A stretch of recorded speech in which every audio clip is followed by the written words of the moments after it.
Oh yeah, so what we're going to do is we're going to take this bit of lead here, snip it, solder on leads on either end of the resistor, wrap it up, and that way we have an encapsulated resistor that we can put in line with the rest of our circuitry.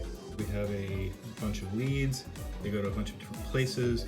It would really be more convenient if they were on connectors like these.